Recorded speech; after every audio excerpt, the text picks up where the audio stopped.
यो। Hello जय हिंद साथियों। स्वागत है आप सभी का आपके अपने यूट्यूब चैनल वेद स्टडी पर। मैं हूं सोनू कुमार और इस वीडियो में हम देखने वाले हैं क्लास 10 10.1 वृत्त सर्किल। उसका बेसिक जानेंगे। बेसिक में कि वृत्त वृत्त क्या होता है, इससे रिलेटेड परिभाषाएं, यानी कि त्रिज्या, इसका केंद्र, इसका जीवा, त्रिज्या खंड, वृत्त खंड, दीर्घवृत्त खंड, लघुवृत्त खंड और इसकी स्पर्श रेखाएं। ये सब जानने के बाद हम इस एक्सरसाइज को खत्म करेंगे। ठीक है, तो स्टार्ट करते हैं। हम सबसे पहले तो हम जान लेते हैं कि वृत्त वृत्त क्या होता है। वृत्त यानी कि जिसको हम हिंदी में वृत्त और इंग्लिश में सर्किल बोलते हैं, SIRCLE। ठीक है, इसके बारे में जानेंगे क्या, और साथ ही साथ हम गोले के बारे में जानेंगे। हम आज जानेंगे कि वृत्त और गोले में अंतर क्या होता है। ठीक है, वृत्त और गोले में अंतर क्या होता है। तो वृत्त वृत्त ऐसे बिंदुओं का बिंदुपथ होता है जिसकी एक बिंदु से दूरी हमेशा नियत बनी रहती है। ऐसे बिंदुओं का बिंदुपथ, बिंदुपथ हमेशा हम रास्ते को बोलेंगे यहाँ बिंदुपथ। जैसे बिंदुपथ यानी कि रास्ता। ऐसे बिंदुओं का बिंदुपथ जिसकी एक नियत बिंदु से दूरी हमेशा एक बिंदु से दूरी हमेशा नियत बनी रहती है, यानी कि यह दूरी इसकी भी, इसकी भी, इसकी भी, इसकी भी, इसकी भी, इस बिंदु की भी, इस बिंदु की भी एक बिंदु से दूरी हमेशा नियत बनी रहेगी, यानी कि इक्वल बनी रहेगी। वो कहलाएगा अपना ए बिंदु का बिंदुपथ वृत्त कहलाएगा। क्या कहलाएगा? वृत्त। आप इसको ऐसे समझ सकते हो, घंटे की सुई देखी कभी? घंटे की सुई जो टुक टुक टुक टुक टुक करके घूमती है ना ऐसे, तो जो उसका ऊपरला नोक ध्यान रखना, ऊपरला नोक, ये वाला नोक, ये वाला नोक, ये जो घूम घूम के पत्त बना रहा है, ये यू पत्त, एक बिंदु यहाँ छोटा, एक यहाँ छोटा, एक यहाँ छोटा, एक यहाँ छोटा, एक यहाँ छोटा, एक यहाँ छोटा, ऐसे जो ये पत्त बना रहा है, ये अपना क्या कहलाता है? वृत्त। क्या कहलाता है? वृत्त। अब वृत्त का जो युगपथ है वो तो कहलाएगी परिधि। क्या कहलाएगी? परिधि। और जो ये दूरी है जो नियत बन रही, यानी कि उस घंटे की सुई की लंबाई, वह कहलाती है त्रिज्या। क्या? त्रिज्या। परिधि को हम बोलते हैं सरकमफ्रेंस, त्रिज्या को बोलते हैं रेडियस। ठीक है, और जो बिंदु जहाँ सुई चल रही वो कहलाएगा केंद्र, यानी कि सेंटर। ये कुछ बेसिक सी जो नॉलेज है, जो जानकारी होनी चाहिए कि वृत्त के अंदर क्या क्या होता है। परिधि होती है, त्रिज्या होती है और केंद्र होता है। ऐसे बिंदुओं का बिंदुपथ होता है जिसकी एक बिंदु से दूरी हमेशा नियत बनी रहती है। ठीक है, अब इसके हम उदाहरण और वृत्त और गोले में अंतर समझते हैं। सोचा है वृत्त और गोले में अंतर? सर हम तो सब कुछ गोल गोल दिखाई देता है, मैंने तो कभी सोचा ही नहीं। बिल्कुल भाई, देखो वृत्त और गोले में अंतर होता है कि वृत्त जो है वो 2D में होता है और गोला 3D में होता है। वृत्त और गोले में अंतर होता है, वृत्त 2D में होता है। चलो लिख लेते हैं, एक साइड वृत्त और एक तरफ गोला। ये भी बिंदुपति होता है, गोला भी, ध्यान रखना। एक तरफ गोला जिसको स्फीयर बोलते हैं। ठीक है, स्फीयर। ठीक है, इसमें अंतर वो लिख लेते हैं। देखो ये 2D में होता है, ये 3D में होता है। ठीक है, 3D का मतलब ये 2D से गोल होता है। 2D का मतलब बाएं दाएं ऊपर नीचे। ये चारों ओर से गोल होता है, चारों ओर का मतलब ऐसे। ठीक है, इसके उदाहरण उदाहरण से समझोगे आप। जैसे हाथ का कड़ा देखा है? हाथ का कड़ा जो पहनते हैं वो क्या होगा? वृत्त होगा। ठीक है, जबकि फुटबॉल फुटबॉल एक गोला होती है, वो चारों ओर से गोल होती है। और हाथ का कड़ा सिर्फ एक साइड से, बाएं दाएं और ऊपर नीचे से। वो चारों ओर से, बाहर ऊपर नीचे ऐसे तिरछे बिरछे जैसे भी चारों ओर से गोल होता है। कौन? गोला। समझे अब? तो वृत्त और गोले में अंतर, गोला चारों ओर से गोल होगा और वृत्त ऊपर नीचे बाएं दाएं से गोल होगा। ठीक है, अब ये भी दो टाइप का हो सकता है, खोखला और भरा हुआ। ध्यान रखना, देखो एक तो बोलते हैं वर्ताकार वाले, वर्ताकार वाले, वो वर्ताकार चपटी, वर्ताकार चपटी। उदाहरण से समझेंगे आप। ये भी गोला दो टाइप का, ठोस गोला और खोखला गोला, खोखला गोला। ठीक है, वर्ताकार वलय, वर्ताकार वलय में हाथ का कड़ा, चूड़ी, और क्या ले सकते हो? हाथ का कड़ा, चूड़ी, हाथ का कड़ा और क्या? चूड़ी, हाथ का कड़ा और क्या? चूड़ी। चूड़ी दे क्या है? ठीक है, चपटी, चपटी जैसे सिक्का, समझ गए? अब तो बटन, चपटी, प्लान एकदम चपटी है। सिक्का, बटन देखा है ना, चपटी होता है, वर्त भी होता है और चपट भी होता है। तो ये वर्त सब वर्त है तो दोनों वर्त के हिस्से।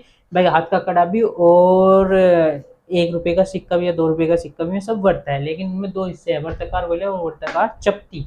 इसी प्रकार गोला, गोला भी दो हिस्से में, ठोस गोला और खोखला गोला। पहले ठोस गोले को दान दो, जैसे कंचे देखे बचपन में, कंचे बोलते हैं जिनको, ठीक है। और देखो सेब, गोल नहीं होता वैसे, लेकिन ठोस गोले में मान सकते हो। संतरा ठोस बिल्कुल। खोखला गोला जैसे फुटबॉल की बॉल, फुटबॉल। और बताओ खोखले गोले के उदाहरण। और आपका सिर खोखला तो नहीं है, कभी दिमाग में ये तो नहीं लेगी, चलो ठीक है आपके में है, मान लेते हैं फुटबॉल। और बताओ खोखले गोले का उदाहरण। अम्म, गेंद देखिए, गेंद गेंद आती है, देखो गेंद तो सॉलिड भी होती है और यानी कि सॉलिड ठोस को बोलते हैं, होलो भी होती है, होलो, ठीक है, होलो स्फेरिकल। चलो और कोई उदाहरण। तो ये सब देखो अंतर होता है वर्त और गोले में। देख लेना कोई भी, फुटबॉल और बहुत सारे उदाहरण होंगे। तो वृत्त और गोले में, वृत्त और गोले में अंतर क्या होगा।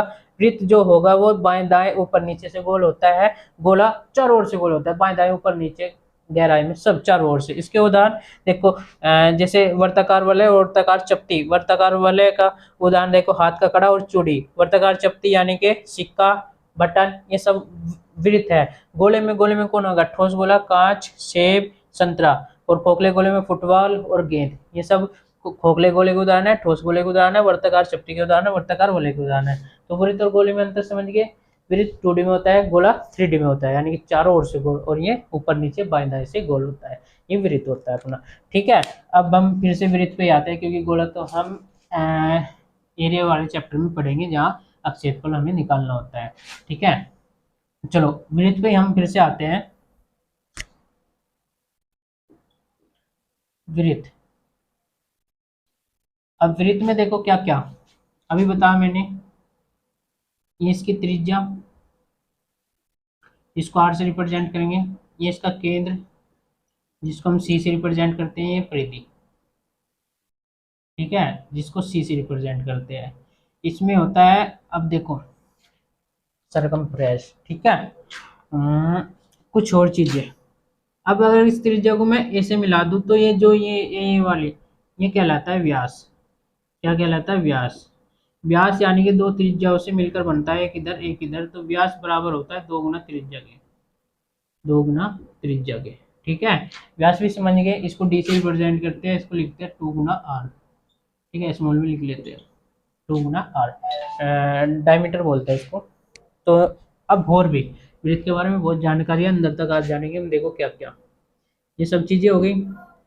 अब देखो ये चीजें, ए या वर्त पर स्थित दो बिंदुओं को मिलाने वाली रेखा। वर्त पर स्थित देखो बहुत सारे बिंदु, ये है, इनको मिलाने वाली ये रेखा, ये कहलाती है वर्त की जीवा। क्या कहलाती है, वर्त की जीवा। क्या, जीवा, जिसको हम बोलते हैं कोड। क्या, कोड, वर्त की जीवा। वर्त पर स्थित किन्हीं भी दो बिंदुओं को मिलाने वाली रेखा जीवा कहलाती है। तो सर अगर मैं इन बिंदुओं को मिला दूं, जी बिल्कुल, जो सेंटर से होके जा रही, तो ये अभी एक जीवा है। अरे सर अभी तो व्यास बताया, अभी तो व्यास बताया भाई साहब, ये जीवा भी है और व्यास भी है। क्या सर क्या कह रहे हो, देखो जो व्यास होता है वो खुद एक जीवा होती है। व्यास खुद एक जीवा होती है, व्यास खुद एक जीवा होती है, यानी कि व्यास जो है वो वर्त के अंदर सबसे बड़ी जीवा होती है, वो वर्त के अंदर सबसे बड़ी जीवा ही होती है, ठीक है। तो ये जीवा हो गया, ओके। चलो और भी चीजें होती है, एक होती है छेदक रेखा। अगर इसको आप छेद करके चले जाएंगे, ऐसे दो बिंदुओं को आर पार करने वाली है, होगी छेद रेखा। सेक्टर लाइन बोलते हैं इसको, छेदक रेखा। क्या, छेदक रेखा, सॉरी सेक्टर लाइन नहीं, पता नहीं, छेदक रेखा। ये क्या होती है, छेदक रेखा, जो आर पार कर जाती है, देखो ऐसे ऐसे ऐसे, ये क्या होगी, छेदक रेखा। इसके बाद होती है एक स्पर्श रेखा। अगर वर्त को कोई टच करके निकल दे तो वह होगी स्पर्श रेखा, टच लाइन। वर्त की ये कहलाएगी स्पर्श रेखा, ये स्पर्श बिंदु, ठीक है। देखो और एक बिंदु पर सिर्फ एक ही स्पर्शरेखा खींची जा सकती है, इस बात का भी याद रखना, एक बिंदु पर केवल एक ही स्पर्शरेखा खींची जा सकती है। और इसके अलावा भी और बहुत कुछ होता है। जीवा समझ गए, वृत्त समझ गए, केंद्र समझ गए, त्रिज्या समझ गए, परिधि समझ गए, ठीक है। इसके बाद होता है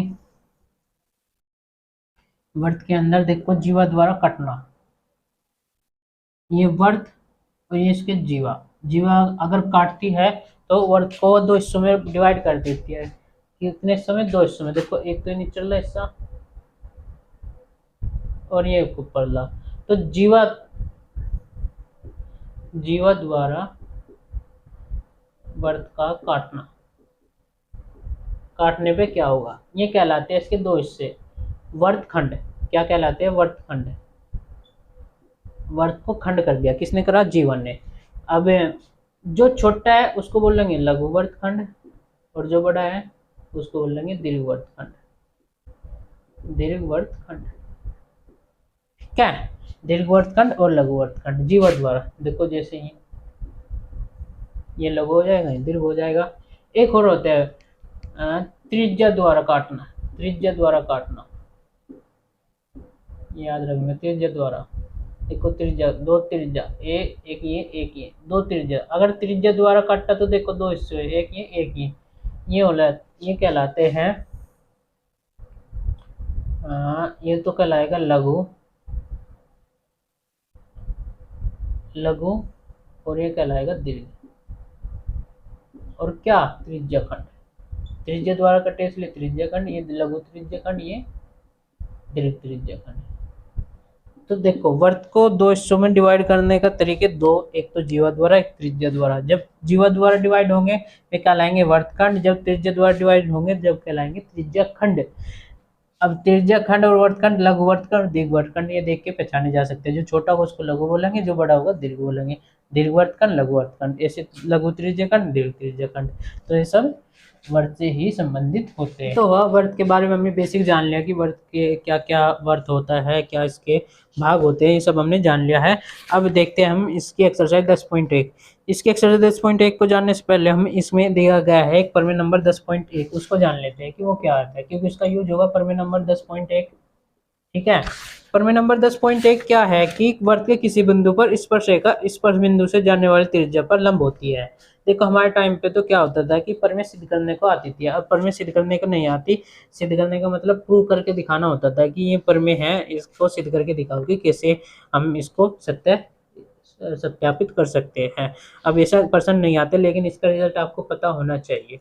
इससे रिजल्ट से संबंधित अब प्रश्न अब आते हैं नॉर्मली, ठीक है। वर्त के किसी बिंदु पर स्पर्शरेखा स्पर्श बिंदु से जाने वाली त्रिज्या पर लंब होती है। देखो वर्त के किसी बिंदु पर स्पर्शरेखा, ये मान लिया बिंदु और इस पे स्पर्शरेखा। वर्त के केंद्र से जाने वाली रेखा ये और स्पर्श बिंदु से जाने वाली रेखा पर लंब हो गया, ये 90 डिग्री हो गया। कुल मिला के ये बोल लो कि स्पर्शरेखा और स्पर्श बिंदु, इसको स्पर्श बिंदु बोल लो, और केंद्र से बनाने वाली रेखा आपस में लंबवत होती है। ये कहानी है, ये प्रमेय है, ये प्रूव हो चुका है। हमें आगे इसका हम रिजल्ट यूज करेंगे, ठीक है। जैसे अगर मैं इसकी स्पर्श रेखा खींच दूँ और इस स्पर्श बिंदु को जहाँ टच किया केंद्र से मिला दूँ तो ये आपस में 90 डिग्री के कोण पे होगा, ठीक है। इस प्रमेय का ही हम यूज करेंगे। इससे अलावा कुछ बेसिक प्रमेय जो कि हम 9th क्लास में है, में भी हम जान लेते हैं, थोड़ा रिपीट कर लेते हैं। यानी कि जो 9th क्लास में हमने पढ़ी थी उनको हम जान लेते हैं कि क्या क्या होती है। ये प्रमेय है फिलहाल तो इसके लिए, ठीक है। चलो 9th क्लास की प्रमेय मैं आपको रिवीजन करके दिखा देता हूँ। एक प्रमेय थी, क्या प्रमेय थी कि पहली प्रमेय जो 9th क्लास में थी कि क्या कि वर्त की जीवा पर केंद्र पर डाला गया लंब जीवा को समद्विभाजित करता है। देखो ये जीवा और केंद्र से अगर जीवा पर लंब डाल दो, लंब का मतलब ये 90 डिग्री, तो ये जीवा को समद्विभाजित करेगा, जितनी यहाँ इतनी इधर। इसकी उल्टी भी सत्य होती थी, एक प्रमेय है, ये याद करनी होनी चाहिए आपकी, ठीक है। आप 10th क्लास में आ चुके हो। 9th की प्रमेय थी कि वर्त के केंद्र से जीवा पर डाला गया लंब जीवा को समद्विभाजित करता था। इसका जस्ट उल्टा भी सत्य है, यानी कि क्या जीवा के मध्य बिंदु से केंद्र को मिलाने वाली रेखा जीवा पर लंब होती है, ये भी सत्य है, एक प्रमेय। दूसरी प्रमेय क्या थी कि वर्त की समान जीवाएं केंद्र से समान दूरी पर होती है। वर्त की समान जीवाएं केंद्र से समान दूरी पर होती है, ठीक है, वर्त की समान जीवाएं केंद्र से समान दूरी पर होती है। ये भी एक परिमिति, देखो ये जीवाएं है तो ये समान दूरी पर होंगी, अगर जीवाएं समान है तो वे केंद्र से समान दूरी पर होंगी। ठीक है, और परिमिति की अर्धवर्त का कोण समकोण होता है। ये अर्धवर्त, अर्धवर्त में अगर कोई भी कोण आप बना दो तो वो समकोण होता है। तीसरी पर में, वेरी गुड, इस सेकंड होगी, अर्धवर्त का कोण समकोण होता है। ये इसको भी रट्टा मार लेना। चौथी पर में, वर्त के किसी त्रिज्याखंड द्वारा केंद्र पर बना कोण उसी त्रिज्याखंड के शेष परिधि पर बने कोण का दुगुना होता है। अगर ये थीटा है तो ये 2 थीटा होता है। वर्त के केंद्र पर बना कोण किसी त्रिज्याखंड द्वारा उसी त्रिज्याखंड के शेष परिधि पर बने कोण का दुगुना होता है, यानी कि 2 थीटा होता है। ये भी एक प्रमेय है, बिल्कुल रट्टा मार लेना चाहिए। पांचवी प्रमेय है कि चक्रीय चतुर्भुज यानी कि ऐसा चतुर्भुज जिसके चारों सिरे एक सर्किल पर हो तो उसके चक्रीय चतुर्भुज के सम्मुख कोणों का योग 180 डिग्री होगा। ये भी एक प्रमेय है, 5वें नंबर की। और क्या प्रमेय थी, और इससे अलावा प्रमेय, हाँ, एक छठी प्रमेय थी जो ध्यान रखना कि एक जीवा पर उसके एक ही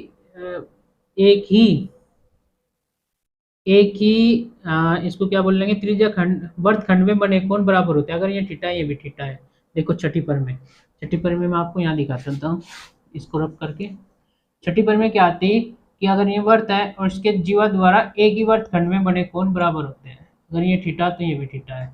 यहाँ कितने भी कोण आप बना लो एक ही वर्त खंड में, नीचे बना लो, इसका ये सब बराबर हो। ठीक है, ये सब बेसिक प्रमेय है जो आपको 9th क्लास में पढ़ा दी गई है, इनका भी यूज करेंगे। ठीक है, चलो अब खत्म करते हैं इसकी एक्सरसाइज को जल्दी से, क्योंकि छोटी सी एक्सरसाइज है, काफी लंबी वीडियो हो जाएगी।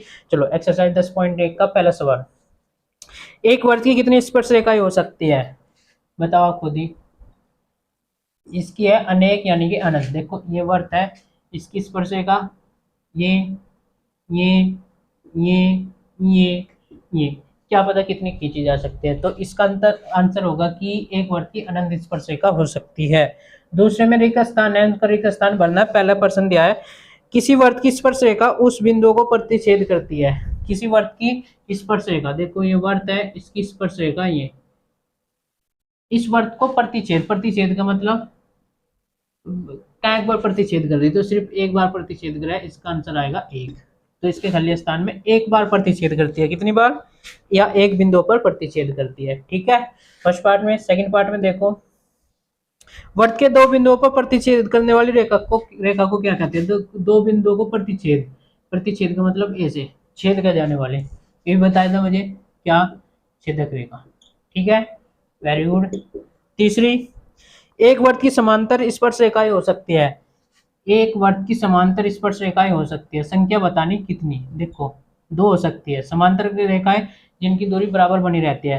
तो समांतर स्पर्श रेखा अगर यहाँ खींचते दूसरी यहाँ खींचेगी, तो हमेशा सिर्फ 2 ही समांतर स्पर्श रेखाएं खींची जा सकती है एक वर्त की। या ऐसे खींच लो, देखो ये खींच दी तो इसकी स्पर्श रेखा समांतर यहाँ होगी, तो एक वर्त की 2 ही समांतर स्पर्श रेखाएं हो सकती है। ठीक है, चौथा प्रश्न है इसी का, उसमें भरना है क्या, वर्त तथा उसकी स्पर्श रेखा के उभयनिष्ठ बिंदु को क्या कहते हैं। देखो वर्त तथा उसकी ये स्पर्श रेखा, इसके उभयनिष्ठ बिंदु को क्या बताया था मैंने अभी, टच पॉइंट बोलेंगे, स्पर्श बिंदु। क्या, स्पर्श बिंदु। ठीक है, तो प्रश्न नंबर 2 होता है। अब बढ़ते हैं प्रश्न नंबर 3 की ओर। हेलो, चलो आगे बढ़ते हैं प्रश्न नंबर 3 की ओर। 5 सेंटीमीटर त्रिज्या वाले एक वर्त के बिंदु P पर, यानी कि वर्त पे कोई बिंदु है P पर, स्पर्श रेखा P क्यों केंद्र O से जाने वाली रेखा से इस बिंदु क्यों पर इस प्रकार मिलती है कि O क्यों बराबर 12 सेंटीमीटर। तो P क्यों की लंबाई है, ऑब्जेक्टिव टाइप सवाल है। देखो तीसरा सवाल, इसका हम पहले डायग्राम बनाएंगे और फिर आसानी से हल हो जाएगा। एक वर्त है जिसका केंद्र O है और इसकी त्रिज्या दे रखी R, इसकी एक स्पर्श रेखा है P क्यों। P बिंदु जो है कहाँ है, सर्किल पे है, ये भी दिया है।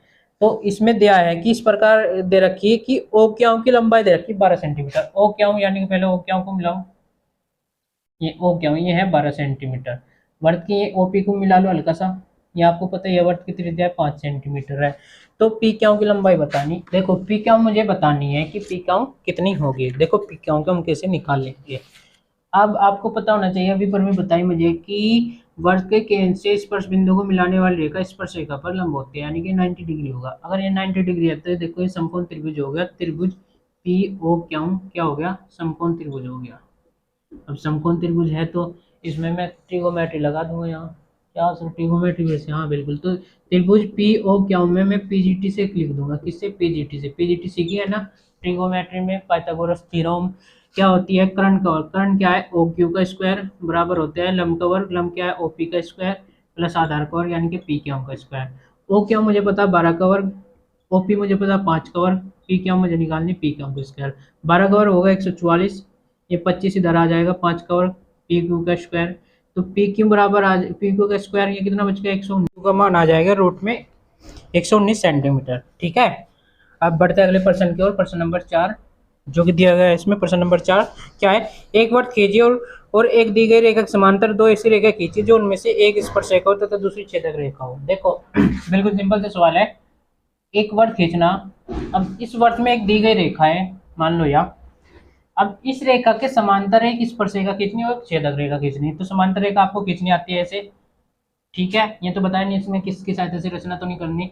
तो समांतर पीटी की सहायता से खींच देंगे। देखो ये तो होगी इसकी स्पर्श रेखा और ये होगी छेदक रेखा, बिल्कुल सिंपल। ये इसकी स्पर्श रेखा, समांतर रेखा ऐसी रेखा जिनके बीच की दूरी हमेशा बराबर बनी रहती है और एक दूसरे को कभी नहीं काटती। ठीक है, दूसरी भी खींच सकते हैं, मान लो ये रेखा दी रहती है तो इसकी देखो ये स्पर्श रेखा और ये छेदक रेखा, बिल्कुल सिंपल सवाल। तो इस प्रकार से प्रश्न भी होते हैं, प्रश्न नंबर 4। इससे आगे हम अगली वीडियो में देखेंगे, तब तक आप इस वीडियो को शेयर भी कीजिए और इस चैनल को सब्सक्राइब भी कीजिए और देखते रहिए वेद स्टडी यूट्यूब चैनल। स्वस्थ रहो, व्यस्त रहो, मस्त रहो। जय हिंद।